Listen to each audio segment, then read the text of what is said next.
This is Yinka Ojo again on Guy Talk. How have you been? I'm so glad to be able to share this time with you and to be able to talk to you today. Is great. Now, if you have just subscribed, yay, I welcome you. Thank you for subscribing, and please tell your friends about this channel. It's going to help you and it's going to be a big blessing to your life. Now, if you've not yet subscribed, I want you to hit the subscribe button right now. Share this video today, like this video, subscribe, and then make sure that you comment and then hit the notification bell so that you know when next I come on with a new video. Now, let's get into this today, this subject today. I'm excited because it's about social media, the internet, and concerning relationships.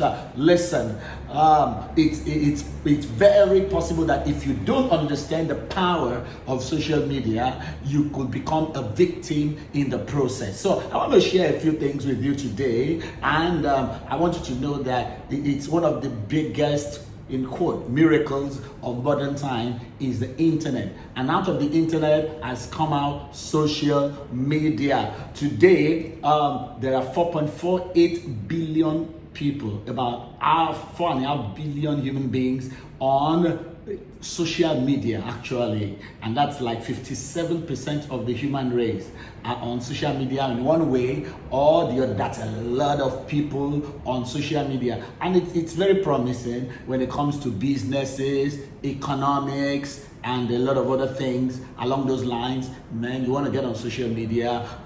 If you're a child of God for kingdom purposes, wow, that's how to launch your net into the deep. Share the gospel, preach Jesus on social media. But many people are doing other things on social media. One of the things they are doing on social media is they are beginning to live out their relationships on social media. Now, when it comes to that aspect of social media, that's what I want to talk about today. But hey, let me throw out this first of all. I think social media can be very positive. I think that when it comes to things like YouTube, Instagram, Facebook, LinkedIn, Snapchat, TikTok, all of these, they help interaction and fun. Just to sometimes healthy, clean fun can help to make sure that you have mental wellness. In the area of mental wellness, that's okay.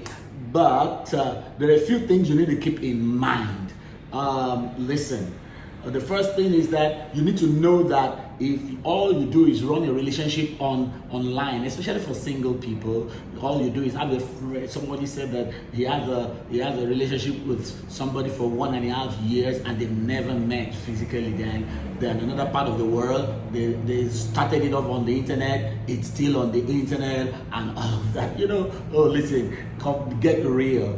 You cannot just keep on living the relationship out on social media. You need to be able to see a person face to face. That is when communication can be whole and total. You can gauge their body language as they respond to what you say, because a lot of things can be covered up on social media. Technology affords all of that. And the second thing I want to say that you got to be careful about is that people post what is best in their lives online, so you could be deceived. Not only that, but some other people begin to copy others. They say, well, this couple, they're always on vacation, and the pictures they are posting is a picture that they took 7 years ago. They just took different attires during the picture, and you think, they go every month, they go every quarter on vacation. Listen, the grass it may look greener on the other side, but there's something called Photoshop.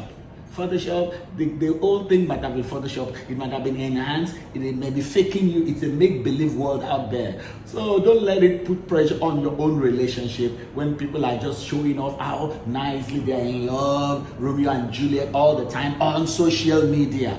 You don't know what's going on the inside. So when you see people overdoing it, I think there should be take it with a little bit of pinch of salt when you see that. So don't allow that to put you or your relationship under pressure. The third thing I want you to keep in mind is the fact that you should not have an account on social media or on the internet that your spouse, if you're married, or the person you are in relationship with to get married to, does not have access to. You got to share all passwords and let them have access to all that you're doing. This is very, very important to keep a healthy atmosphere for your own relationship to blossom, and so that you will not get into the lies and the wiles of the devil.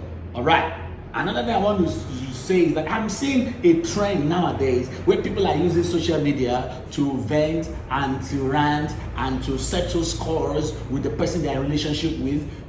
In my country, there is a big issue going on now where a couple, the wife has gone on social media to say so many bad things going on about the husband and the family. Now listen, without sanctioning immoral behavior or bad behavior, but nonetheless, listen now, some of these things may come back to bite you in the future, because all these so-called followers that you think that you have, listen, many of them are not forgiven. Many of them are enemies and haters, like the modern generation will say. They're always looking for things to use against you in the future. So do not use it. No. You got to have pastors, you got to have leaders, you got to have mentors that can help you to wade into relationship, marital issues that inevitably come up. I basically advise you that social media should be used mostly for things of a business nature or a kingdom of God nature as much as possible. It's not for you to use to pepper them, for you to use to cause them to begin to get envious or jealous of you or what. No. That's not the reason why you should use the social media, just to make people feel envious and jealous of you. No, don't use the social media for that. Use it primarily for business, things that will generate business for you. Secondly, use it also for things that will advance the kingdom. You are an ambassador of Jesus Christ. Those should be the two major reasons why you are on social media. Now, remember this, as I begin to round up, that the internet never forgives and the internet never forgets. Whatever you share on social media, you post on social media, you say on social media, you text electronically, never dies again. It is eternally stored up in servers worldwide. So keep that in mind, that you before you text it. So if it has a likelihood of embarrassing you in the future, if it is discovered, then don't post it, don't text it, don't say it, don't share it. Because anything you send out electronically is forever saved and can be used against you in the future. Always think before you act, and you'll go far. God bless you. This is Joe again saying, keep on keeping on. Bye for now.